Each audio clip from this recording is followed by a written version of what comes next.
Western Reserve University School of Medicine in Cleveland, Ohio. This is the All Access Med School Admissions Podcast.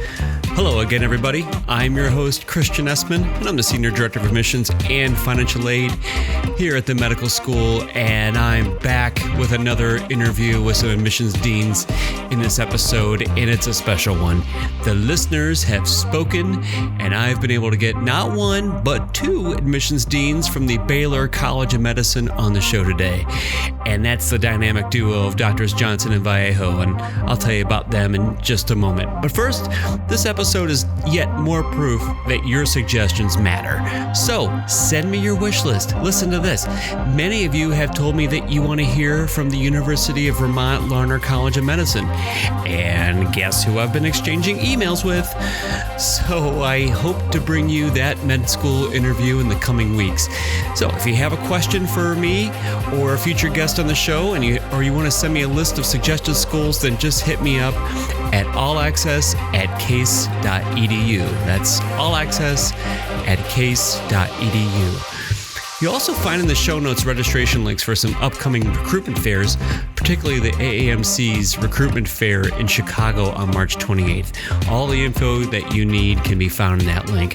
Hey, speaking of recruitment fairs, I want to quickly acknowledge and thank all the people that checked out our booth at the AAMC's virtual fair recently and told me that you're a listener to the show. It always blows my mind, so thank you. Okay. Both of my guests today are graduates of Baylor College of Medicine, and let me tell you about them. Dr. Karen Johnson is the Associate Dean for Admissions and has been in this role since 2012. Prior to becoming the Associate Dean for Admissions, she was an active member on the Admissions Committee at Baylor for almost 20 years. Dr. Johnson is also an Associate Professor of Pediatrics, and she splits her time between admissions and her clinical practice as a neonatologist in pediatric palliative care and hospice care physician at Texas Children's Hospital. Dr. Jesus Vallejo is the Assistant Dean for Admissions and has been in this role since 2013. Dr. Vallejo is also the co-director of the Clinical Scientist Training Program, as well as a professor of pediatrics. He specializes in pediatric infectious diseases at Texas Children's. Now, let me give you a little background on the medical school. Baylor College of Medicine is located in Houston, Texas, and is a health sciences university comprised of 4 schools: the School of Medicine, the Graduate School of Biomedical Sciences, the School of Health Professions, and the National School of Tropical Medicine. Baylor College of Medicine was founded in 1900 in Dallas, Texas, and then moved to Houston in 1943. Baylor is located in the heart of the Texas Medical Center, which is the largest medical complex in the world, and in the heart of Houston, which is the 4th largest city in the United States. The mission of Baylor College of Medicine is to create knowledge and apply science and discoveries to further education, healthcare, and community service locally and globally. Its vision is to improve health through science, scholarship, and innovation under the value underpinnings of respect, integrity, innovation, teamwork, and excellence. Baylor is a private, non-sectarian institution governed by an independent board of trustees comprised of community leaders. Baylor is the academic center around which the 1,000-acre Texas Medical Center, which is a conglomeration of more than 60 medical institutions. Baylor physicians, students, and trainees care for patients at diverse clinical facilities throughout the Texas Medical Center, which has more than 8 million patient visits each year. Baylor College of Medicine is ranked number 22 in research-intensive medical schools and number 4 in primary care medical schools by the U.S. News and World Report. Baylor is also ranked first in Texas in funding from the National Institutes of Health and spends $500 million annually on biomedical research. Baylor School of Medicine accepts applicants from across the country, as well as Canadian citizens who have completed their degree in Canada or the United States and who meet their prerequisite requirements. For the 2019 entering class, the medical school received approximately 6,600 applications and interviewed 840 applicants for a class size of 186, and 58% of that 2019 entering class were comprised of women. So, there you go. I hope you enjoyed this episode. Are you ready? Here we go.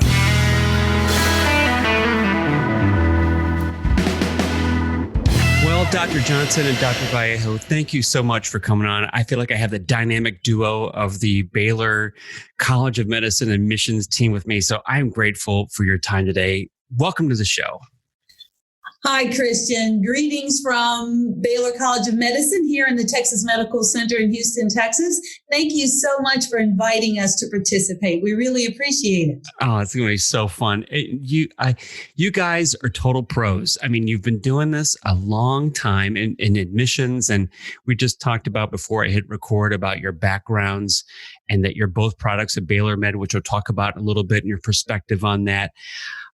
We have a lot of ground to cover, but before we do that, I think listeners like to know a little bit about you in a way that kind of personalizes them, that admissions people are human too. So both of you have been living now, I presume, in Houston for a long time. What do you guys like to do for fun? What's your guilty pleasure or thing you do for fun in Houston? I like to go out and eat a lot. Houston is a great place for foodies.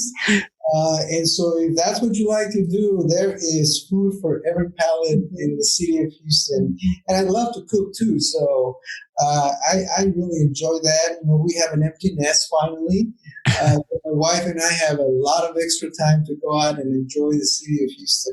That's what I like to do. Are you a barbecue kind of guy, or is it just anything goes? I do a lot of different things. Yesterday, I actually cooked for the first time a sort of a pizza using cauliflower crust. Oh, yeah. Very, very good. But yeah, I do barbecue. I like it. Every Tuesday I open up a green egg and I try a little bit Oh, the green egg. You're serious. You're doing green egg. Woo.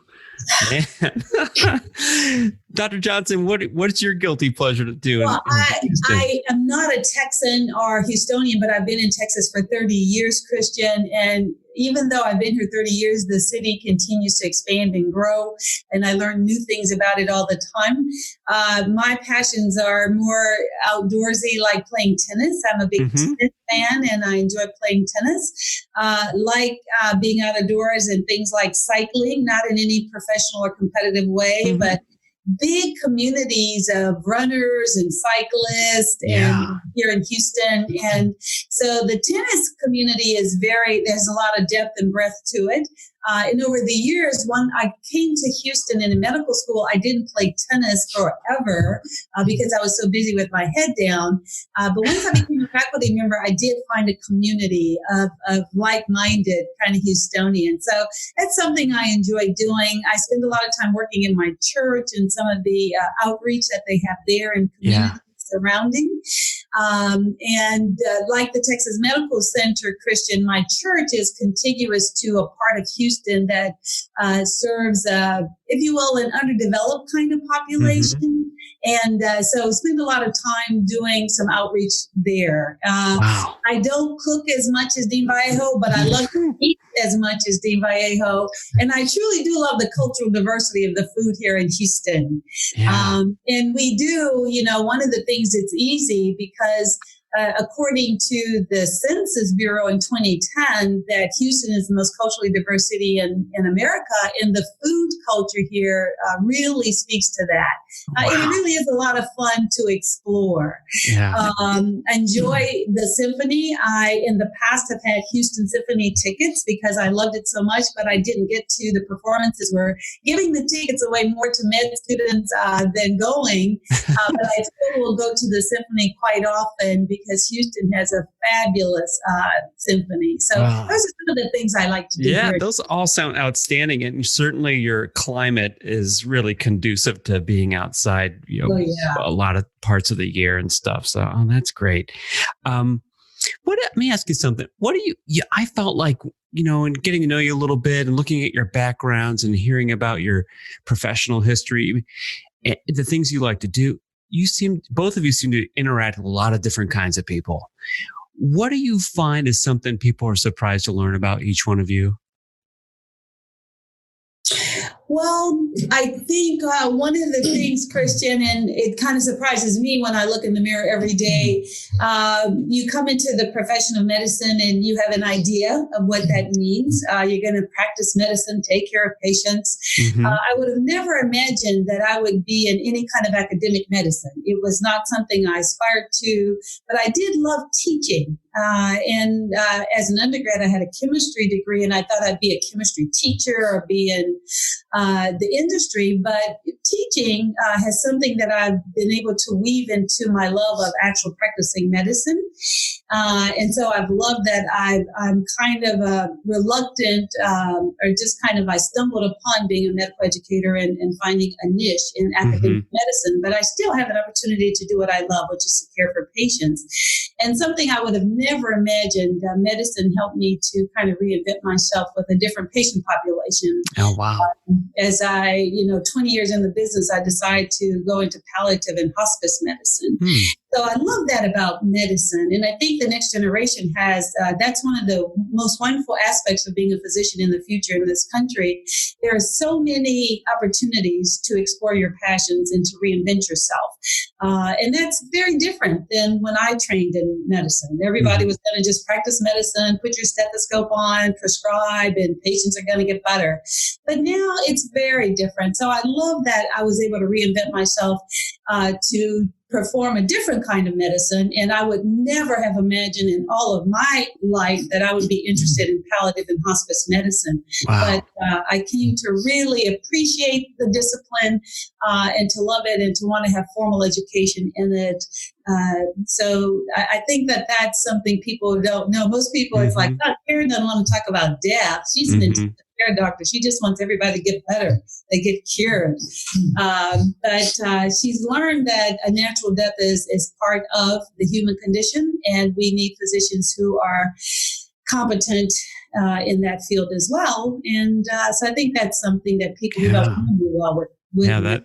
That's wonderful. Wow. Dr. Vallejo, what about you? What are people surprised to learn about you that they may not know? It goes back to the food. Yeah. So when we start talking to people and we talk about grilling and things like that, and then they say, well, so what is your wife's, what does she like to cook? And they're very surprised when I tell them that ever since we got married, for pretty much every night, I have prepared every meal at our house. No kidding.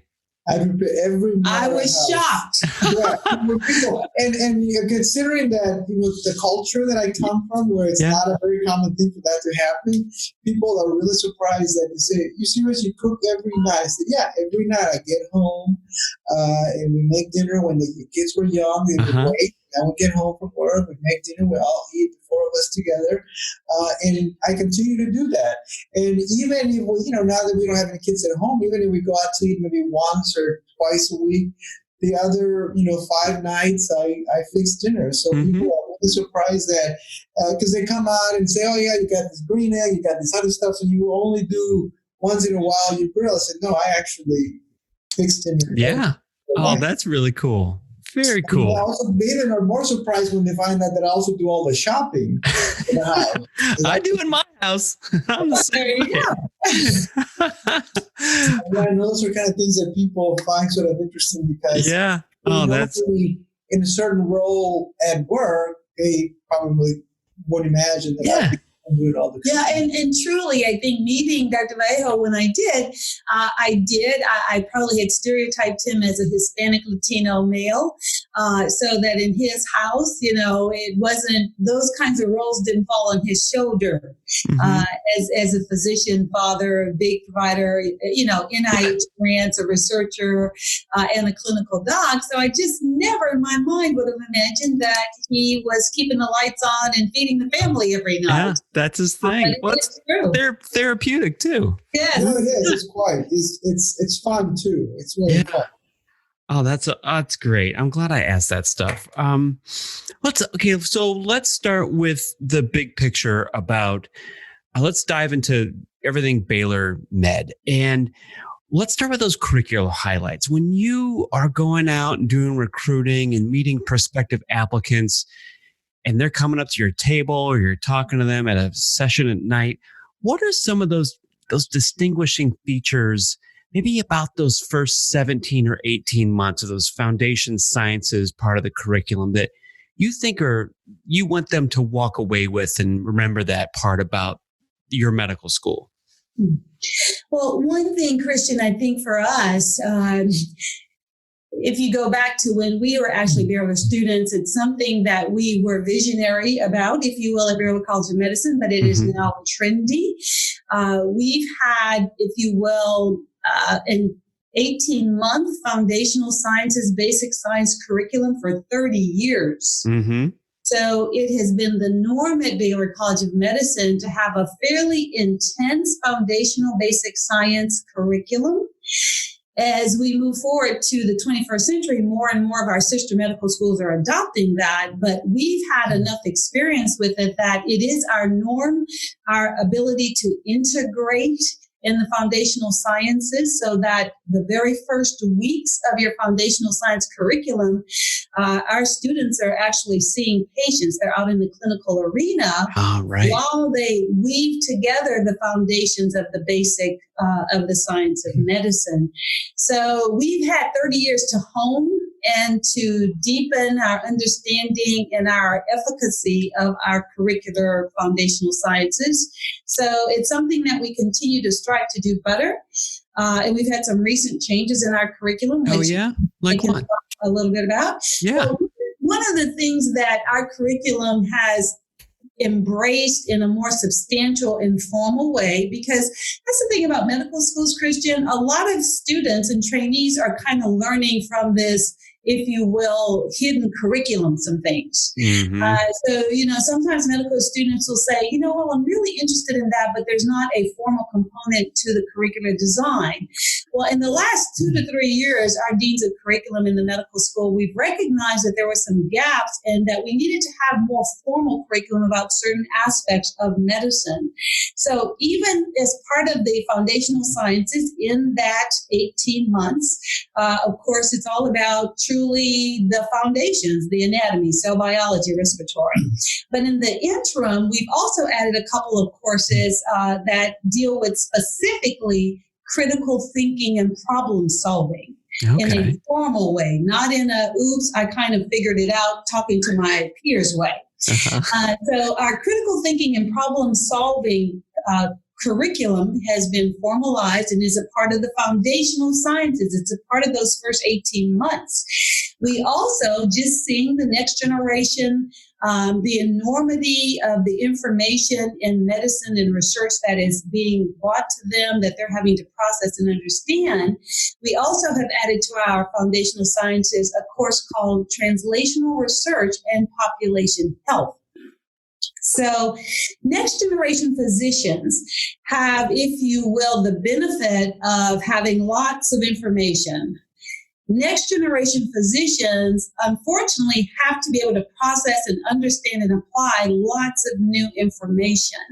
And we have to teach our med students how to do that in an efficient and effective way. So these courses that have been added to our curriculum during the foundational sciences are to enhance those skills that deal with critical thinking, problem solving, and looking at population health, and the ability to look at information in medicine and apply it as they move forward. So we're very excited about our new curriculum. And it is designed to really meet the needs of what the next generation physician is going to have to deal with. In our foundational sciences as well, we have what we call, if you will, Christian, our doctor course. Okay. Officially, it's called Patient, Physician, and Society. And that is the course where a second week into medical school, our MS1s are out in the community with preceptors in clinical settings, and they're working with standardized patients, learning histories and physicals and exams. And it's all integrated. So if the student in anatomy that morning was dissecting the heart, then their patient, physician, and society encounter in the afternoon will be about heart exams and understanding cardiovascular physiology. Yeah. So everything in the foundational sciences, those foundations that are basic to the science of medicine, what we have woven in and what we have formally are ways to, again, to ability to think about those things and apply them and think about it from the big perspective of population health. Yeah, I'm glad he brought up that the early patient experiences, because that is, I think, a frequently asked question of prospective students. And I find it in talking with multiple medical schools now that a lot of us are doing similar things where the initial experiences are working with standardized patients and practicing taking histories and physicals and things like that, because our job is to ramp them up. And I think sometimes there's a perception maybe correct me if I'm wrong, but I think sometimes I find in prospective students, they want to know how early can they get out and start taking care of patients. That's right. And we have to kind of ramp you up a little bit. Like we have to give you some tools. So you know what you're doing when you get out there. Exactly. But it is, the med students walk on the campus first day and we have to kind of help them to kind of bundle their idealism and their enthusiasm to the reality of getting the knowledge in which to move forward and understand what it means to have a patient encounter. So that's why we think weaving in the foundational sciences, we're giving them what we know they need, but having them be in the patient, physician, and society course where they still can be in a patient environment kind of meets the needs of both of us. Yeah.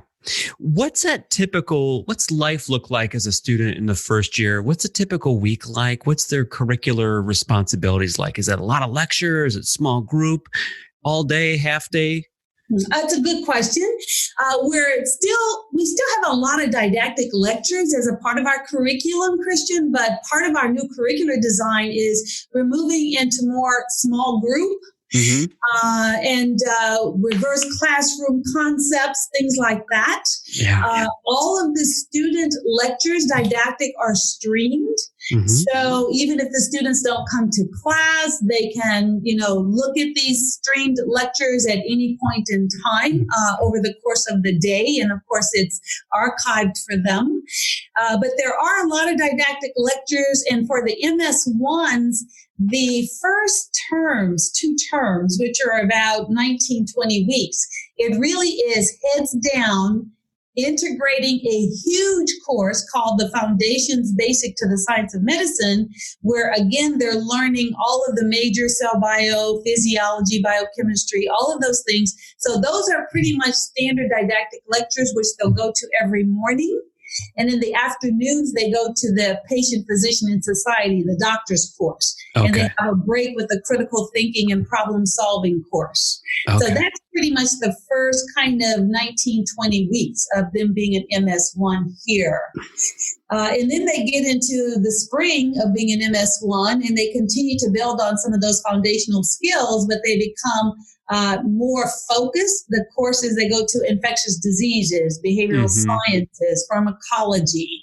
And this is when the translational research and population health are introduced. But the mornings are really mostly didactic and small courses, small group courses. The afternoons are the doctor course and then the critical thinking and translational research. Got it. Yeah, and as you would imagine, the critical thinking and the translational research are all small groups. Okay.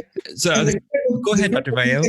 Yeah, the critical thinking and problem solving class, it's really important because that's where they take what they learned in the morning, like in anatomy, physiology, and biochemistry, and they learn how that applies to clinical medicine. For example, maybe they talk about inborn errors of metabolism in the morning in biochemistry. In the afternoon, they get to discuss a pediatric patient that was born with it. And so it all, sort of flows into from what the applicability of what they're learning in the morning to bring it back to the patient situation in the afternoon. Oh, that's really, I like how that kind of weaves together there, the morning and the afternoons. That's really cool. Okay, so Baylor is a research intensive institution. What kind of research opportunities do students have there? I, from what I could see, you don't have a research requirement, but I got to think the students that are coming there are interested in doing research. How does that work? Right. So you're correct. We are a research intensive institution. We have a physician scientist program, what we call the medical scientist training program, which is NIH funded for a very long time. But that is separate and distinct to some of the opportunities that students that come through the traditional pathway to medical school. We do have a research track. And that research track is 1 year long. And it ends up adding one additional year to your 4 years here. So you end up being here for 5 years. But you have an entire year totally dedicated to whether it be at the wet bench research or clinical research. And students will sort of declare their interest, like the second half of the first year. They meet with the director of the research track program, who happens to be the chair of genetics here at Baylor, and they make a commitment. They have to start attending some seminars the second half of the first year, and then they eventually get paired with a mentor. And that's where they'll be conducting their year of research. And there is a stipend that for those students that are in that. There is a stipend that comes with that extra year, because obviously the student does take a leave of absence from the medical school for that year that they're doing research. It's very popular. But again, the students that are interested in that should understand that it will add an extra year to the time here at Baylor. Now, the majority of Baylor students are involved in research projects, mostly clinical, correct? Okay. Because, doing research during medical school, it probably doesn't allow you to do bench research because of the fact that it's, it takes a lot of time to learn techniques. Sure. But, for speaking from my own personal experience, we have had a number of Baylor students come to our section to do 1, 2, 3, or 6 months projects, and most of them are done in the afternoons and some in the weekends. But there are a lot of research opportunities for students here at Baylor. Oh, that's great. And actually, part of our curricular design, Christian, there are about 150 electives that students can avail themselves of. Whoa. Many of those electives are about partnering with some sort of research, whether it be social, whether it be hard science, whether it be clinical. So as Dean Vallejo says, the formal 5-year program in which you get the tuition, scholarship, and stipend that he just alluded to, if you don't want to, if you will, immerse yourself in a 5-year program as a 4-year matriculant, our electives are many times a portal into a research project. Okay, that makes sense. Yeah. When it comes to clinical rotations, one thing that I was struck by in doing my homework about your school is Texas Medical Center is the largest or the world's largest collective center of hospitals or health clinics in the world. I mean, how does that work for clinical rotations? I mean, are students all over the place? I mean, it sounds like a candy store. It is like a candy store. And Dean Vallejo is going to answer your question, but I have to tell you, one of the things that truly drew me to Baylor College of Medicine is it is, in my opinion, the crown jewel in the Texas Medical Center. But walking just the environment of just being in this medical center and the collaborative, collegial nature of it is something that is truly, if you're able to be fortunate enough to be a part of it, it is something that you feel very fortunate for. So our medical students can avail themselves of a lot of opportunity across the medical center to partner with, collaborate with. Of course, Baylor College of Medicine, we have very clearly identified teaching affiliated institutions. Sure. Bio can tell you a bit about some of them. Yeah. So one of the things that I think it's important for people to realize is that you say, oh my God, these hospitals are going to be all over the place. Everything is so condensed in about 1 mile. Okay. Every hospital is walking distance from the medical school. So if the students are doing pediatrics, they take a 5-minute walk to Texas Children's Hospital, the largest pediatric hospital in the world probably, and ranked 3 or 4 depending on the year. Yeah. U.S. News and World Report. So that is walking distance. The Michael Lee DeBakey Veterans Affairs Medical Center, gives a really unique opportunity for the students to care for a very special population. And the students love the vets. They do. And the vets love the students too. Yeah. And that's also just I think the Houston VA that was started by Dr. Michael Lee DeBakey when he was still in the Navy. He actually was the one that came up with the MASH units too, right? But it's the largest VA hospital in the country. Mm-hmm. So that's a great opportunity for the students. And then you have things like the Menninger Clinic that moved from Minnesota here many years ago to do psychiatry, care for the patients. Tier Memorial Hermann is also an affiliated hospital. It's consistently ranked very high when it comes to physical medicine and rehab. And of course, our own private hospital, the Baylor Medical Center, is just across the street from the medical, school. We also have a very interesting and very productive affiliation with the Harris Health System that provides care for the indigent of Harris County. And I think that's very important for the students to be able to go to Texas Children's and see care in a private hospital and then be able to go across the street, literally, and see the care that Houston provides to the indigent population of the city of Houston. And it's a major level 1 trauma center, so that's where the students will get all their exposure to trauma, in the city of Houston. So again, a lot of different hospitals, but all, like you said, geographically, practically on top of each other. Wow, that sounds amazing. You don't really have to travel very far to get to all these places. Let me ask you, speaking of proximity, where do most students live in that area? Are there living areas around the medical center, or where are students setting up camp? So here's the thing. So we do not have dorms like a lot of the other medical schools that are attached to a university do. Mm-hmm. But there is an area here, maybe about 3 miles or 4 miles from the medical center, that it's been called this since I was a medical student. They call it condo land. Condo land has a lot of apartments and condominiums that students can either rent or buy or lease, whatever they want to do. And it's very close to the medical center.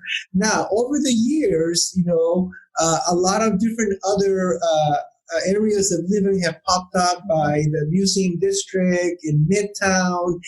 Uptown is a little far away, but Midtown is not. And there's the Museum District is very popular. A lot of students, actually, when I was a student, there were a lot of houses in the Museum District that you could rent a garage apartment on top of somebody's garage that would have a place that you could rent. But that's where most of the students live. They do. Very close. And we have a rail. We do. Metro Rail. Metro Rail. So a lot of the rail routes ride very close to where all the apartments are. And so it makes it real easy to get around. A lot of students bike or walk or Metro Rail between the medical center in downtown Houston. A lot of apartments where medical students live. So if they're not walking or biking, they just jump on Metro Rail and go downtown. A lot of students, interested in, the sporting life of downtown. And so if they wanted to go to the Dynamo soccer game, all they do is just jump on Metro Rail. So the students live in a contiguous area like condo land, but extending as far as to downtown. And a lot of housing available to them and not requiring necessarily a car to live there. Oh, wow. But there are a few students, that come to medical school married with children. There are some nice neighborhoods with pretty affordable. Obviously, that you have to drive a little bit. Sure. But there are some students that will rent a house because they come to Baylor with children, right? Yeah. like, and of course, they like to be zoned to a nice school, and so they will rent a house somewhere around the medical center. But again, at the most, I consider myself being a little bit outside the medical center. But again, it takes me 15 minutes to get to work in the morning, so it would take the students about the same if they decided to rent a house because they had kids that were of school age, elementary school age. Yeah. Wow. Is talking about students now. There's one thing I wanted to ask you, Dr. Johnson. You mentioned a little bit ago that those first 18 months, students are putting the heads down and they're doing the deep dive into the curriculum. One thing I wanted you to tell me about is tell us about PRN. Oh, okay. The Peer Resource Network. Yes. Great question, Christian, because it's one of our student organizations that makes a difference every day. And it sounds cool. The students that it has been around PRN as an organization for many years, and it continues to evolve. But what we've learned is that it truly meets the needs. One of the things I think that the institutions, and I'll speak to Baylor College of Medicine, when it comes to formal student support services, those are in place. But I think my observation is that students look to their peers for support. And since we've had the PRN groups here, our students have found from the very first day they walk onto the campus, and in fact, they meet their peer resource network members even before the first day of school. They go to orientation with them. So we believe that the student life here at Baylor is enhanced by the Peer Resource Network. We faculty have taken some pages out of their books when it comes to developing more formal student services because they have the ear of the student body, and they can help us to know when we're not providing maybe the student services that are needed. So the PRN group, very much so a tradition of support at Baylor, very much so a relevant today level of support for every matriculating student. We've learned and we've grown, again, PRN, if you will, Christian, was about students. We now have learning communities that, if you will, are a paradigm of them. Okay. But of course, the learning communities are faculty-led, if you will, faculty supported. But again, that's what I mean by we took a page out of PRN's book to see what is the most effective way to support and to nurture students during very difficult time coming to medical school so that they will feel they have all they need to be successful. And that's what a medical school should be about. Absolutely. Getting into medical school is one thing, but having a good educational experience is what we truly strive to do. And PRN has been an important part of that success here at Baylor College of Medicine. Yeah, and I think the students, if you ask the students, they tell you that, the PRN system really gives them, that community of students to connect right away. Because they get to, there are students in every class. So it's not like everybody in your PRN group is a first year. You have second years, third years, fourth years, from giving you advice of how to, get through the first couple of weeks of to giving you advice of how to transition into the clinical arena, to giving you advice on how to start planning for residency. So they like that, Yeah, I got it. Yeah. The students feel really comfortable looking up to those upperclassmen for guidance. And again, like Karen said, there's a faculty advisor that attached to that. They're very open. They like to hear what the students, have to say. So I think in general, they really enjoy the PRN. I got to think it has some greater power or meaning coming from peers that, students that, for one, were just in their shoes maybe a year ago, and then 2 years ago or 3 years ago, but just to then have that information coming from those students that can say, it'll be okay. Yes. You need to start studying for step 1 today. Relax. Exactly. That's coming from a 4th year or 3rd year. Just true. to really calm some nerves. Students have more credibility than the faculty, at least as it begins. Sure. And we understand that, and we just support them in whatever way they need. Right. So they can get the support from the students and hear kind of the real scoop, and here's how things work. And then if they need to then go to their faculty advisor for career advising and the other stuff that comes up too. Right? That sounds like you've got both bases covered there. That's fantastic. When you hear students talking about Baylor, it sounds like you guys really have your ear to the ground there. What are some things that you hear that students like most about Baylor? That's a great question.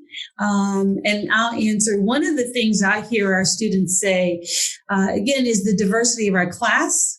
Okay. And I don't just mean ethnic and gender. Yeah.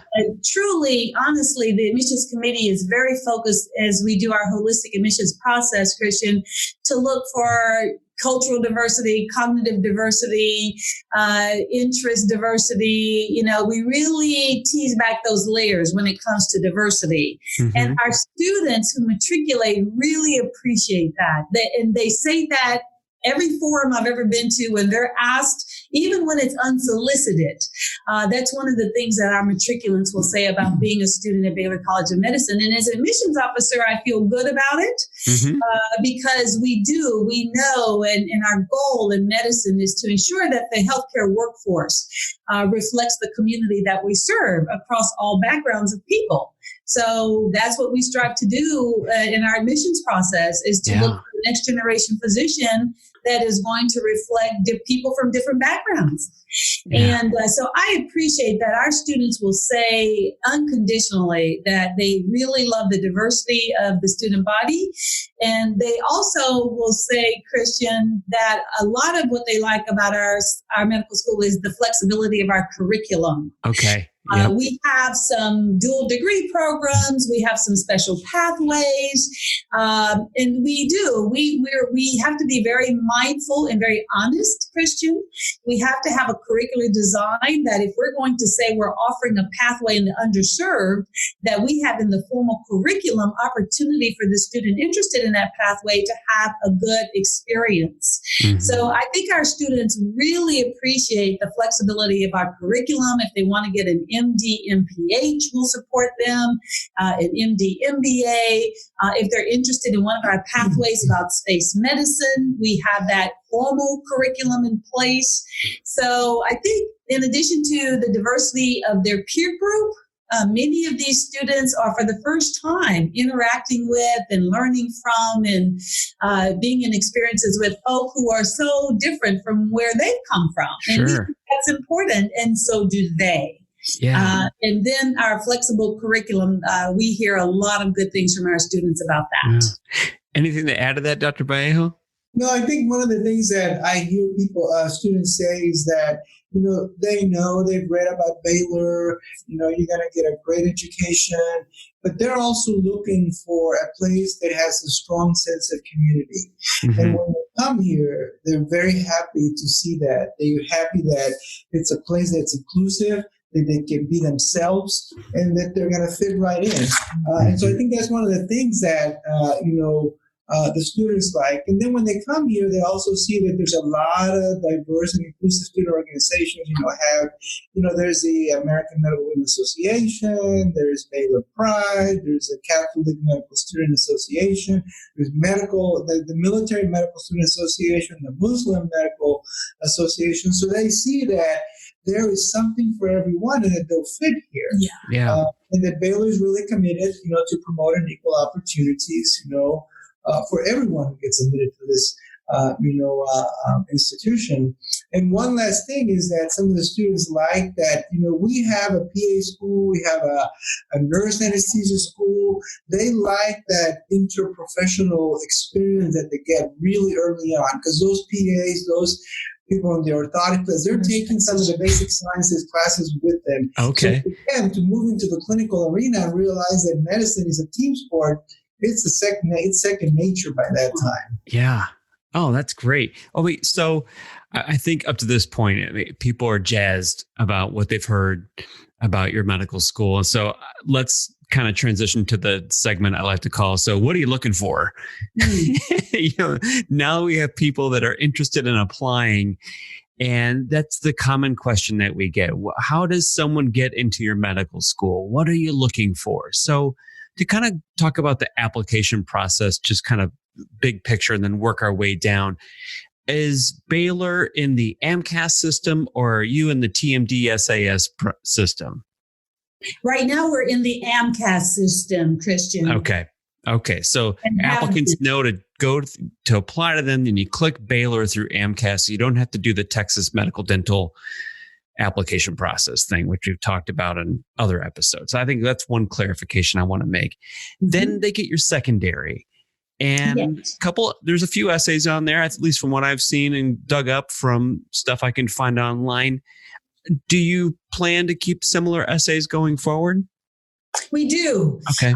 Because as you would imagine, Christian, the AMCAS serves many medical schools, and the applicant who apply through AMCAS may click 25 medical schools.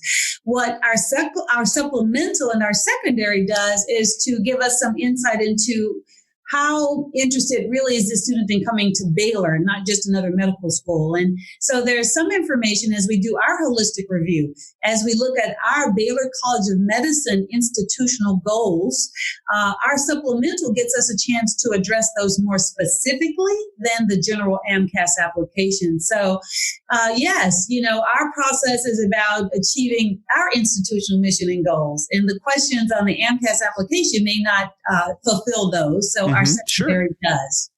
When a lot of schools I talk to, and we do the same, we use the word holistic review. So what are some of those qualities or characteristics that your institution values that you feel makes for a good Baylor med student? Oh, great question. We know that AAMC, Christian, has maybe 15 attributes that they, after doing some surveys of admissions deans a few years back, kind of compiled a list of attributes that maybe medical schools are looking for. We agree with those. Culturally sensitive, honesty, altruism, team-oriented, maturity. So going to medical school is very difficult. It's very hard. And being a practicing physician and the expectations that come with the degree, whether you're cognizant or not, they're there. We have to, as physicians, prove that we are trustworthy, that patients can trust us with their lives, with their fears, with their desires, with everything about their health and wellness.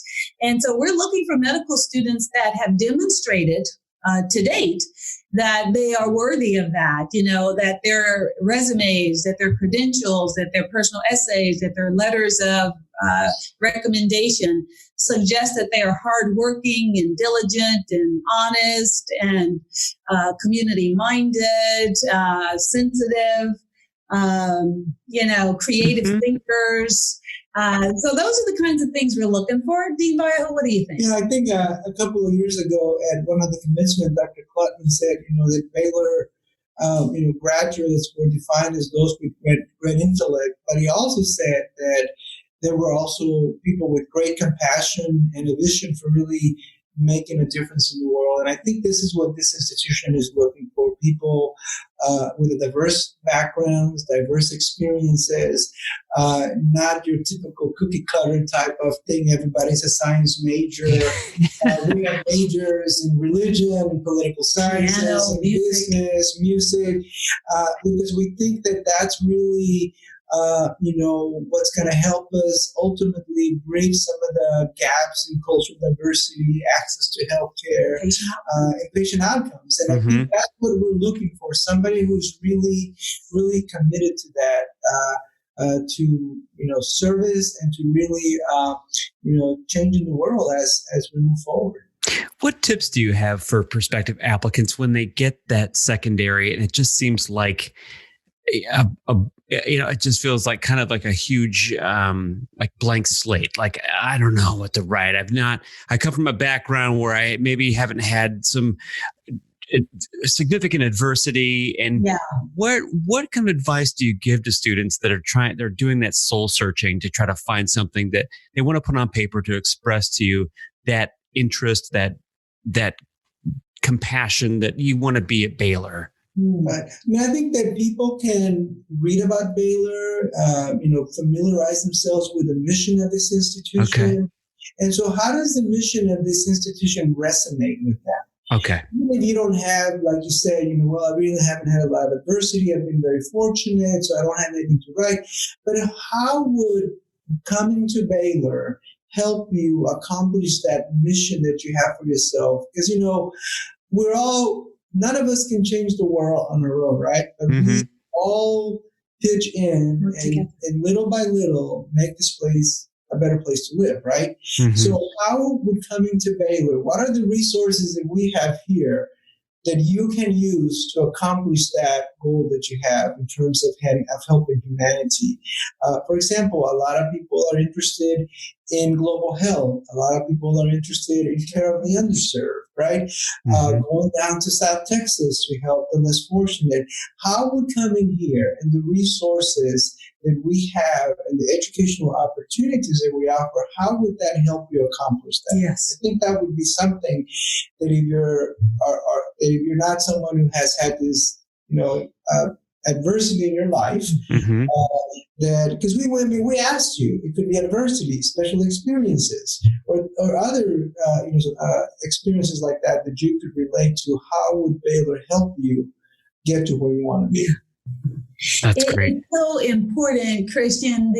When we get this question, and as you are in this professional podcast world that you live in, and disseminating information, this is a question we get often. And I always encourage applicants to really, and using your word, Christian, do some soul searching. You don't have to have had a very sentinel, life-changing, arduous, adverse experience to catch the eye of admissions committees. Tell your story, tell your narrative. And I think when students stop and do a little soul searching about experiences they've had, again, it doesn't have to be anything that's going to tug at the heartstrings of the committee. You don't want to make things up. You've got a narrative. It's important. Think about it as it relates to why you're applying to medicine and why you're applying to Baylor College of Medicine, and write that down. Yeah. That will catch the eye of an admissions committee. It will. Yeah. So we just encourage them to bring their genuine, unique story, good or bad, that has brought them to this place applying to medical school. Write it down. Yeah. Excellent advice. Because I think I've heard this from prospective applicants. They see some of these. I think some schools have similar essays, and it just feels like, I don't even know where to start because I don't have, like you said, that sentinel event that I can draw on. And it's not going to pull at people's heartstrings. But if you really sit down and kind of evaluate, and a large part of this application process, and it's a beast, is a lot of self-reflection. It really causes students to do a lot of self-reflection when you start to have to write down all these experiences that you've been participating in as an undergrad and graduate student or whatever your situation is. It really requires a lot of self-reflection. And that's what I think a lot of us are looking for. Exactly. Yeah. Exactly. And I think it's very helpful if you, in your secondary, if you, for example, write about your love for care of the underserved and how Baylor can provide that experience for you. And then the admissions committee members are reviewing your application and they see all this volunteering, all these things that you've done to help the underserved. They say, like, this is really, there's a theme here. Yes. Yeah.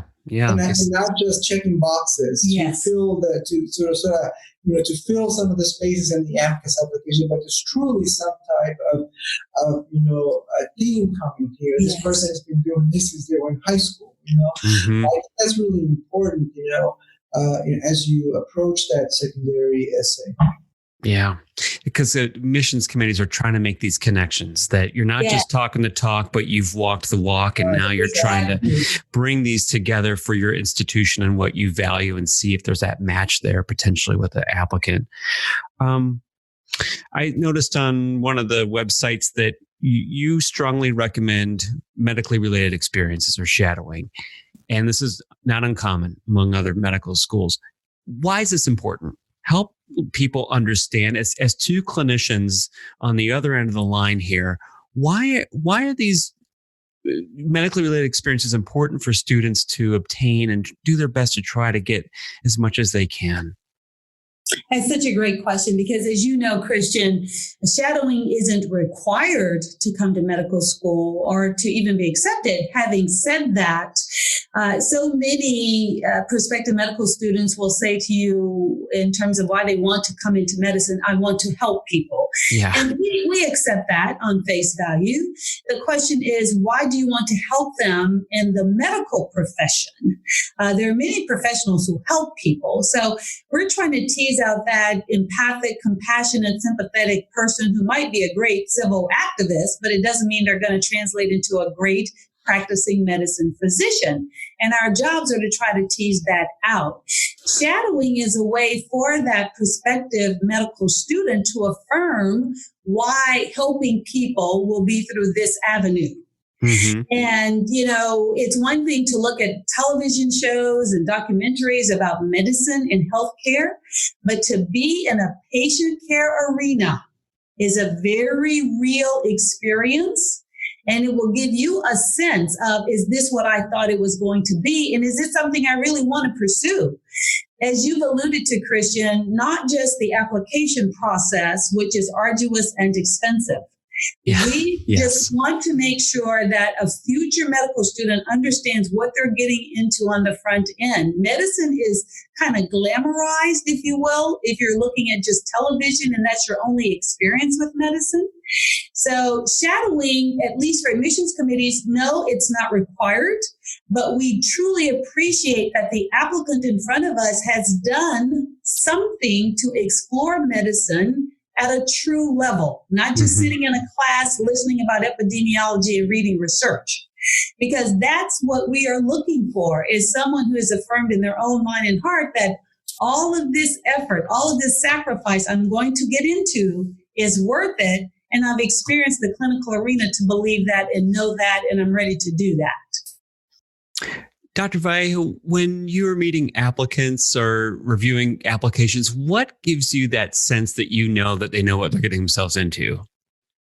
I think that you get a lot from their primary essay, because the question that they ask you is, why medicine, right? Right. And a lot of them will bring into that their experiences, right, in terms of what they learned, right? And again, I'm not interested in seeing somebody that has, 30,000 hours of shadowing. I'm interested in somebody who is writing and telling me what they learned from those experiences and how those experiences helped them decide that medicine was really the profession for them. How did you come out a different person from that experience and it solidify your decision that, I want to be a doctor? And like Karen said, not just because it's a glamorous thing to do, because Grey's Anatomy, you always say today, but that's how it helps me out, right? Yeah. I want to read that.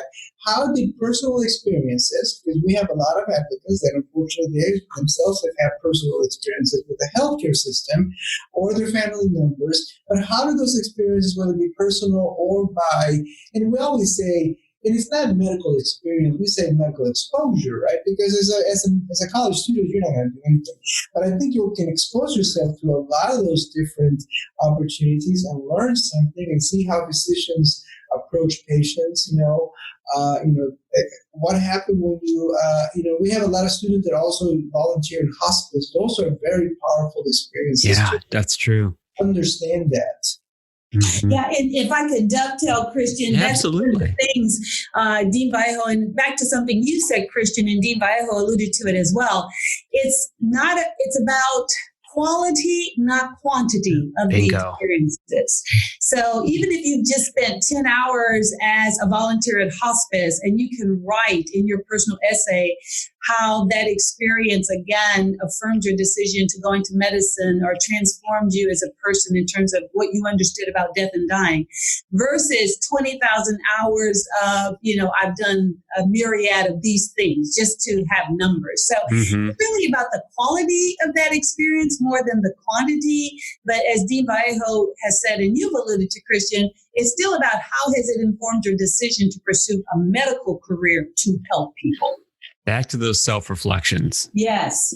They just keep coming back to that.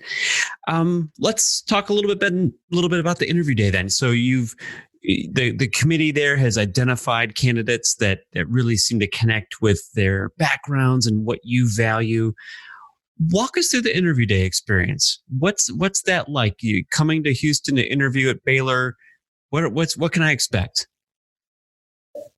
Well, we try to have obviously an experience, Christian, where it's kind of a short, brief exposure, but we are excited that our applicants get to come to the Texas Medical Center.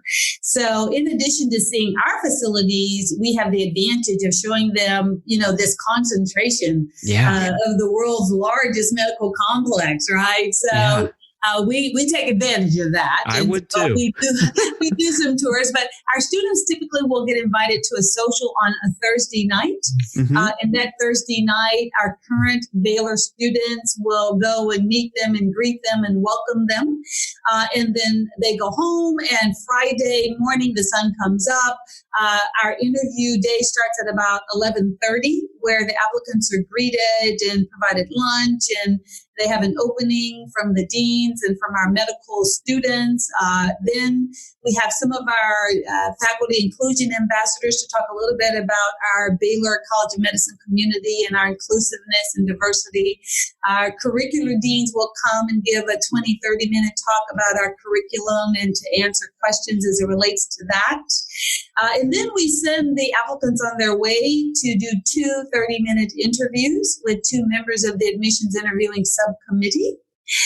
During that time, we're weaving in, if you will, tours of our student facilities, our cadaver labs and where the students play foosball and all of that. And then they come back, and our students will come. We'll have MS1s, 2s, 3s, and 4s come and have a student panel, and they will answer candid questions from the applicants about life as a student at Baylor College of Medicine. And then we end the day with the applicants taking tours of our affiliated teaching hospitals. Okay. So again, we get a chance to see the medical center in all of its glory. And so whether it's going to our underserved hospital, Ben Taub, Harris Health, versus going over to our flagship Baylor St. Luke's CHI Medical Center and Texas Children's. And so just to kind of visit through the medical center. And that's pretty much our day.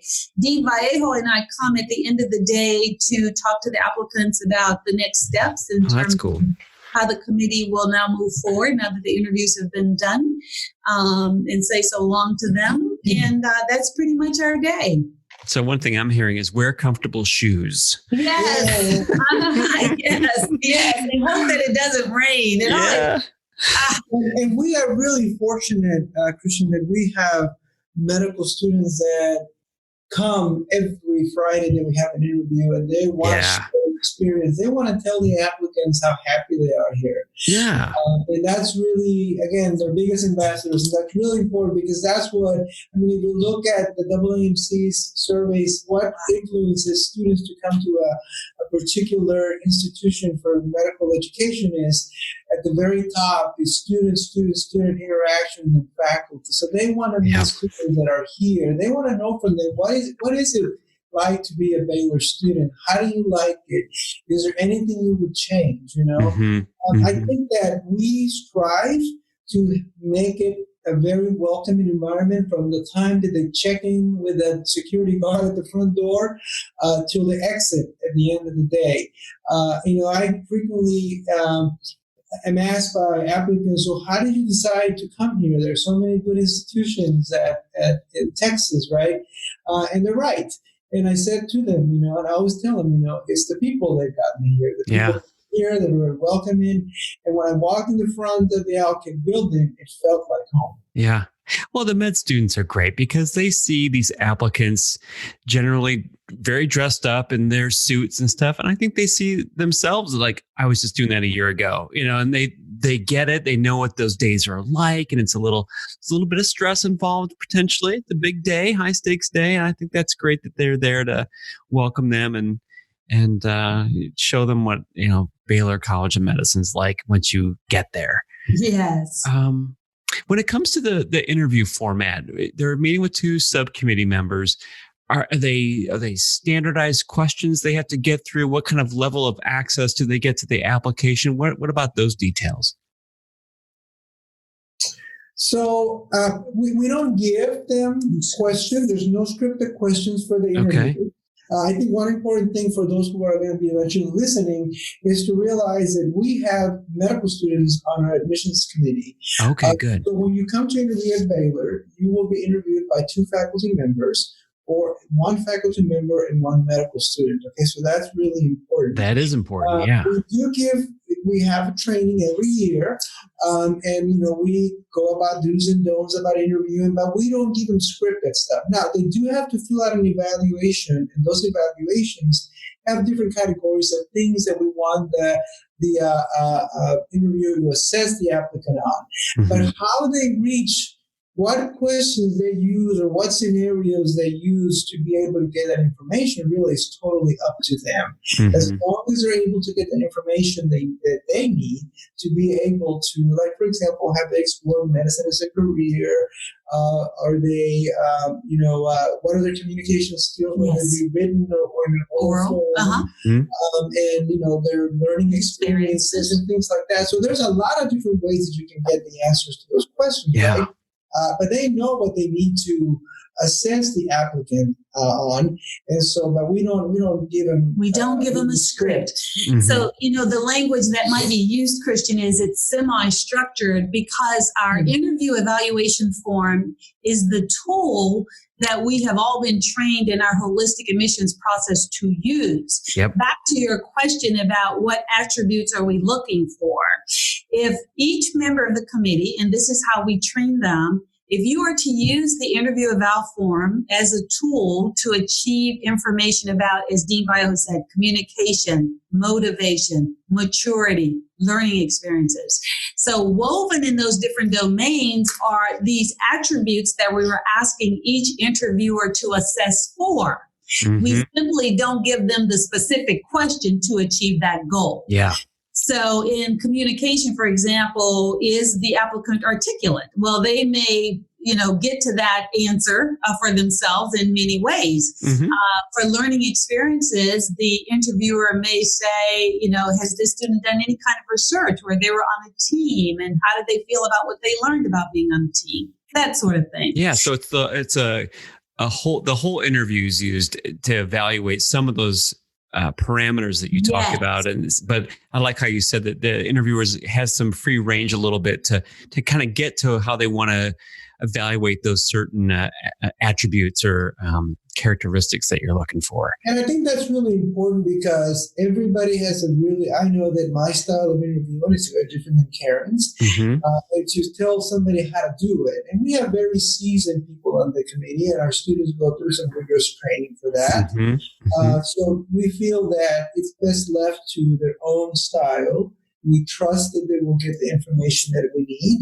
And so, I think it works pretty well.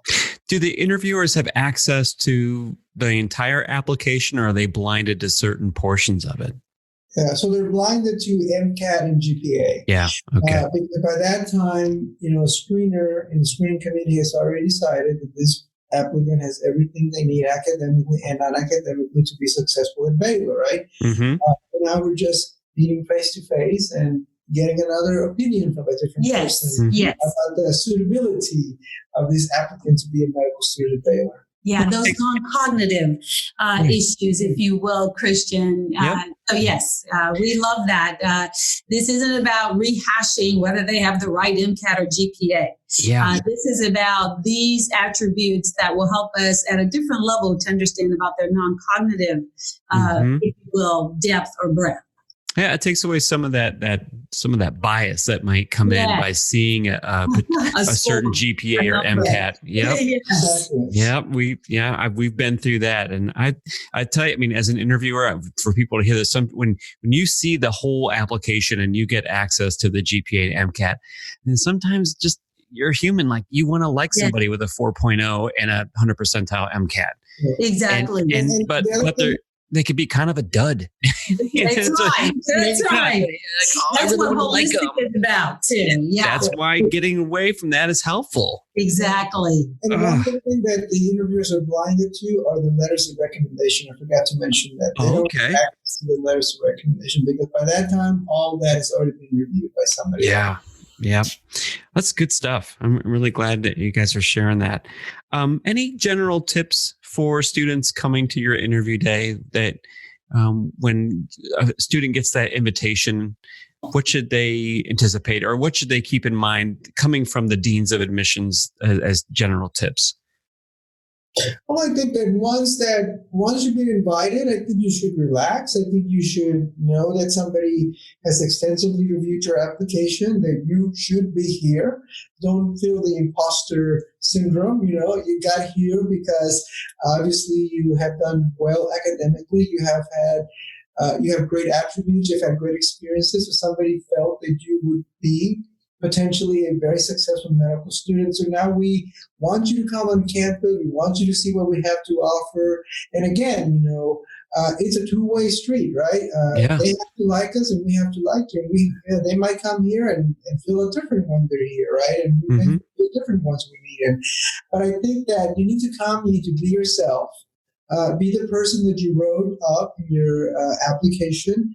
And I think all the pieces will fall in place. Yeah, I think that's a great tip.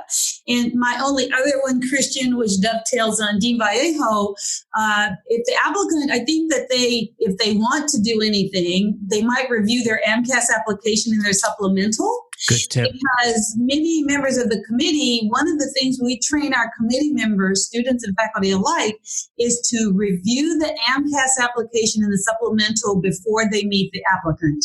So every member of the committee knows that's their responsibility to have reviewed both the general AMCAS and the supplemental. And in doing so, many members of the committee will draft questions based on the information. That's right. And so if the student, how can I say this, Christian? It's not that we're trying to verify the credibility of that information, but the hope would be those would be great starting points for questions and for conversation. Exactly. And the hope is that we can affirm that they are in fact true, because, the student might write in his AMCAS that he did spend 100 hours in hospice. So the member of the committee reviewed his application, wrote a few thoughtful questions down, and as soon as the interview begins, the interviewer begins to ask the applicant about his hospice experience, and there's not a lot of rebuttal or depth that would reflect what the applicant wrote. Yep. Yeah, I mean I'm glad you said that because that's the opportunity.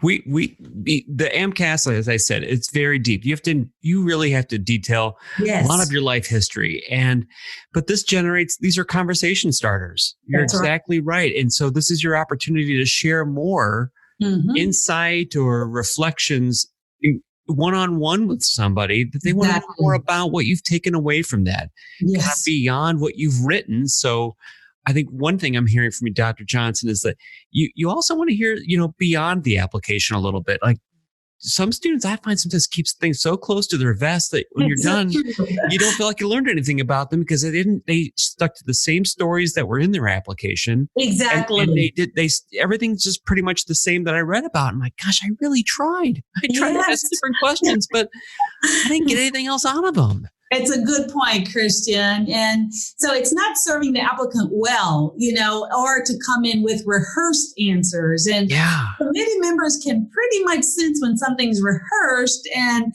even under the communication, assessment, you'll ask a very direct question and the applicant will have what sounds like a rehearsed answer, and they can't expound on that as the interviewer tries to move past that. That's right.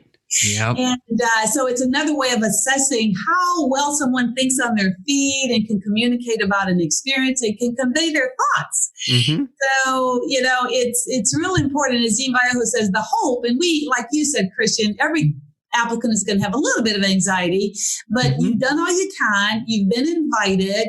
You know the credentials that have gotten you here. Be ready to have a conversation about that. And that's what we tell our applicants as they're getting ready to go to their interviews. Usually, Christian, just think of the interview as a conversation where you're trying to know us and we're really trying to know more about you than your AMCAS application and supplement have shown us. So kind of think about the conversation back and forth based on the information you've given to us about who you are.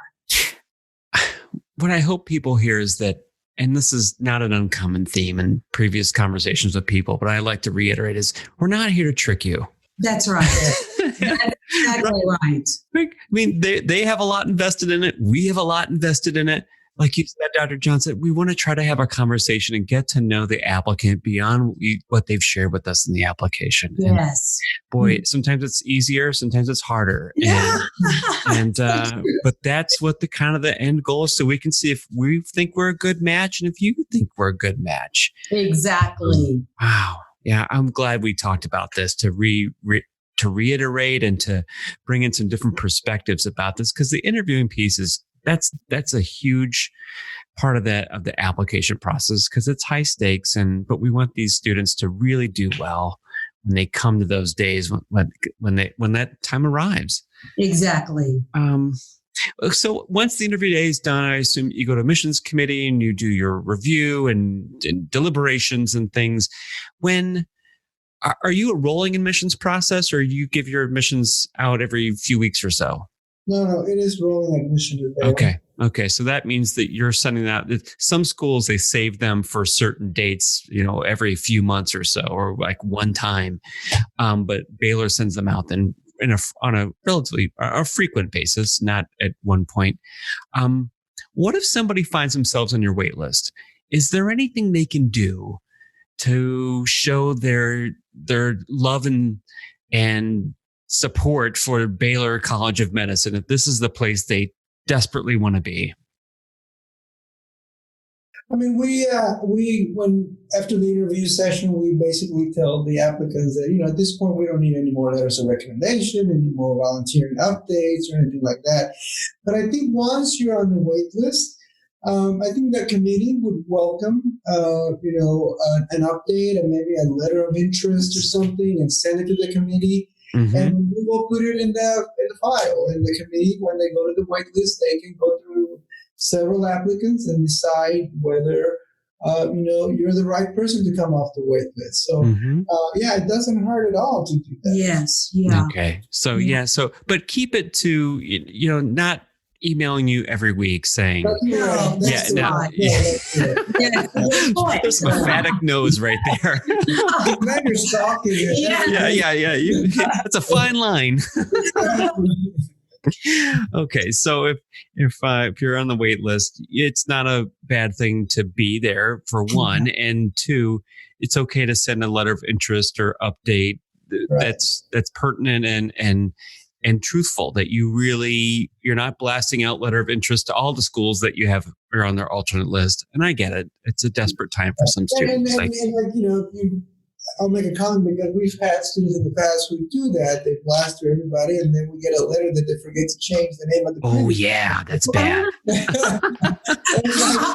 is not for us. It's not good.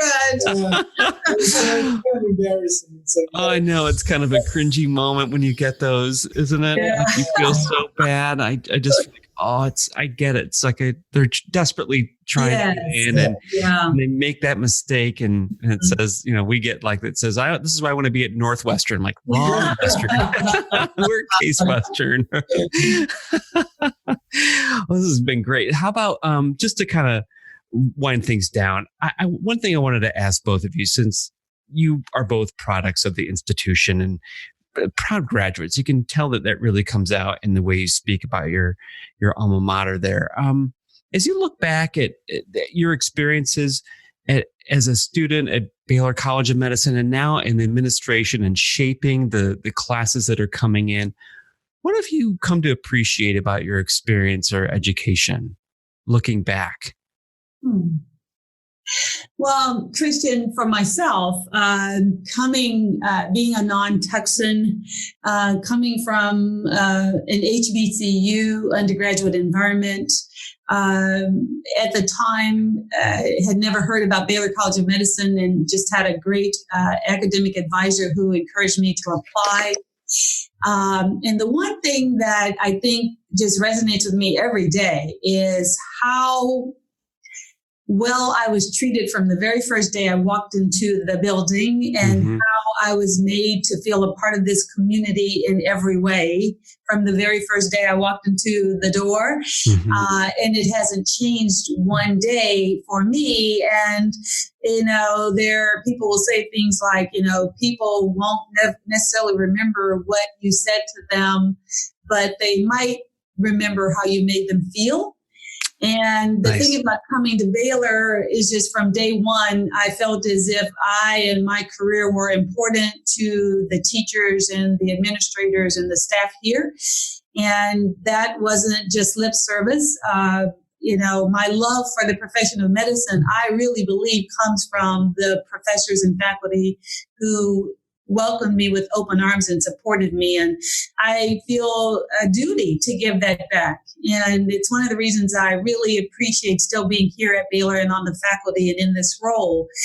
Because if I can just have another student matriculant feel that way, I have an idea of what their professional journey can be like. And it'll be a full and rich one where they will have achieved their goal and dream of being of service to human beings and to making a difference. And so since I've had that experience, it's something from day one. I appreciate this role and hope that others will have it as well. That's wonderful. Dr. Vallejo, what do you think? It's a very similar experience. I'm from South Texas. And so I went to University of Texas in San Antonio, 30 years ago. It was a small place then. I think I was the only person in the history at that time to actually come to Baylor from the University of San Antonio, because most people would like to stay in San Antonio. Okay. But I'm going to echo some of the comments Karen made. I've been given a lot of opportunities here at Baylor. I've had a lot of great mentors who are now really good friends now and colleagues. And, people frequently ask me, how come you never left? And I'm like, oh, look, it's not because I didn't have the opportunities, because I've had many of opportunities. I've been on many jobs at other places. I've been a finalist at other places. But it's the people. It's the thing that keeps me here still. And, the grass is not always greener on the other side. It may look, but when you cross the street, you find out that this is really a great place to be. Yeah. And if I had to do it all over again, I would probably not change the trajectory that I took into medicine coming through the Baylor system. Well, I can hear you both swelling with pride. It really oozes through the ears here. Just to kind of wrap things up, kind of final thoughts. Do you have any recommendations for listeners of some of your favorite books or movies, films you've seen, or your Netflix stuff that may be medically related or may not be, that you like to pass along to people? Honestly, Christian, I read a lot. I'm not a fiction reader. I'm more history and medical history and things like that. And I don't look at a lot of commercial TV. I look at a lot of masterpiece. So yes. So I can just jokingly share with you, I'm a neonatologist. And so I love PBS, but for years they have this show called Call the Midwife. And so for years, I avoided it because I don't look at anything medical when I get home. It's just me. Since I've been in the practice of medicine, I've never looked at anything really, truly medical. And so for years, I resisted looking at Call the Midwife. And then one day during a Christmas break or something, I decided to look because they were repeating a couple of seasons.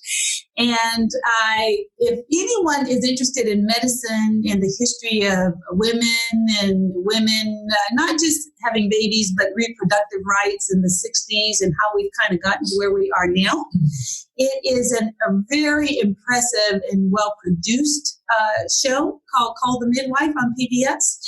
So now I can't wait to see it when it's in production, because I just really find it interesting to read anything about the history of medicine, and how we've gotten to where we are in the 21st century. And it's very humbling to read how we got to where we are. And that's just one show that kind of, and as a woman and as a neonatologist, again, I didn't want to see anything that had to do with delivering babies, but it's much bigger than that. It talks about health, and yes, it's a British-based show, but it's very much so applicable to how health was evolving in the United States in the 60s and 70s when it comes to especially women and their women's health. And lastly, I'm reading a book that has some medical history called Sapiens. It's by a guy named Harari. Oh, yeah. And I think one of our applicants, who was an anthropology major, recommended the book to me last year. So this is how the applicants are growing us too. Yeah. So anthropology major and talking a little bit about her goals. So she recommended this book called Sapiens, and the author's last name is Harari, Hariri. I'll put links to these in the show notes. Yeah. A Brief History book of Humankind. Yeah. Yes. So you've read it, Christian. Well, I'm familiar with it. I've been kind of bitten. Bill Gates has a list of books that he puts out every summer and winter. And that was one on there. And I went and looked for it in my library, and it wasn't available, but I'm like, I'm going to keep that on my list to check out. It's a good one. And I happened to be in an airport, so I decided to buy it for a very long trip home. And I didn't think that the medical angle and the history of mankind when it came to medicine would be woven in. But it is. Okay. So it's my last great read that has something to do with the evolution of human beings and this thing called the body. And how fascinating. So that's for me. I don't even know how to spell Netflix, though. It's in the whole internet thing. We'll tell you about it later. It's catching on, I hear. So I'm going to be totally different because I'm really into in Caramel, right? You never disconnect from work, and I do, and I have certain interests. For example, I've always had a lot of interest in watches, and this year I got my first nice watch. And actually, when I got it, they said, "Well, this you don't call this a watch. You call this a keepsake." Timepiece. Oh, a timepiece or a keepsake. They said. Wow. So I'd like to read a lot about that and the different kinds of watches. The other thing that I got into with my youngest son is that we started brewing our own beer at home. Oh, wow. Trying to do that. It's okay right now. That's a good way to disconnect. It allows me to disconnect with work and reconnect with him because he has a busy job too.